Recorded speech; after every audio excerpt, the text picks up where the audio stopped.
So Jesus, thank you. Thank you, Lord. So let us proceed, mga kapatid, sa ating pong pangalawang gawain, ang gawain po ng pagbibigay.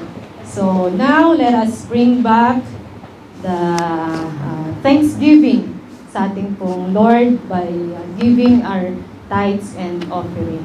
And mga kapatid, Erev Tov Kodem. Ayan, Erev Tov po sa lahat. So, did we ever know, mga kapatid, that Jesus is the most generous person who ever lived? Alam po ba natin yun? Did we know that, mga kapatid? Because even He is a king, He chose to left the comfort of heaven, took a human flesh, and gave His life on the cross so that we might live in Him as Christians, mga kapatid. So, nobody else can do that. Amen. John 3:16, sabi po niya, "For God so loved the world that He gave His only begotten Son." I know that all of us are familiar with that verse. So, in response to Jesus' generosity, we are called also to be generous. Amen. So, generous in what po, mga kapatid?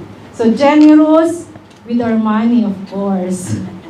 With our money, generous with stewarding our possession. Ano po ba yung ating mga possession, mga kapatid? And even generous with our time. Just like we did right now po, mga kapatid, di ba? We choose to be here instead of going out with our friends, instead of choosing to stay with our employers. We choose to be here because it is the will of God.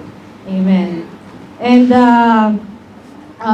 Matthew 6:33, the Lord said, I know that we are all also familiar with that verse, that seek ye first His kingdom and His righteousness, and all these things shall be added unto you. And as Christians, no argues with that, mga kapatid, di po ba? Dito natin kailangang makipagtalo. Bakit ganon? No more. We should be generous, and remember that generosity is the hallmark or trademark of a Christian faith. Amen. And sad to say that sometimes Christians are struggling in giving their tithes and offering. Why? Because they don't know why they should give. They don't understand and they do not, hindi sila sure. They don't sure how to give to their church. And some, they can only give depending on their situation. Sometimes, we wasn't able to give because we have too much debt. And that's the reality. Amen. And, but as Christians, sometimes we suffered a difficult situation. So, it's hard, mga kapatid. But with God, nothing is impossible. Amen.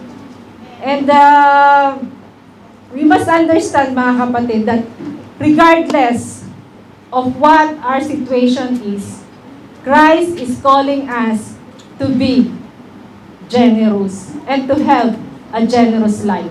John 10:10, the Lord says, "The thief does not come except to steal and to kill and to destroy. I have come that they may have life and that they may have it more abundantly." So what an amazing promises ng ating pong Panginoon. That is how God loved us. And also Philippians 4:19, He says, "And this same God who take cares of you and me will supply all your need from His glorious riches, which have been given to us in Christ Jesus." Amen? And remember also the saying, where God guides, God will also provide. Just like what we did, or just like what God did to Moses, to Jacob, to Abraham, and even to Prophet Elijah, that even in the wilderness, God provided them foods and shelter. This is the God that we have. Just like what we sang before, He is the same God. The God who never changed. He is the God yesterday, today, and forever. Amen. To God be the glory. So let us pray po mga kapatid.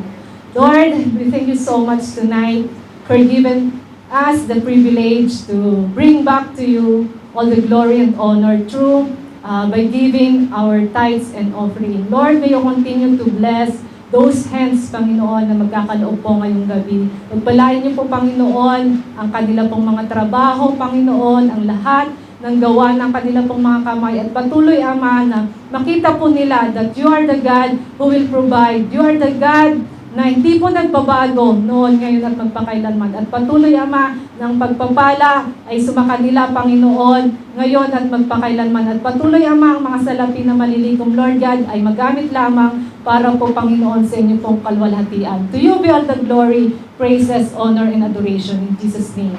Amen.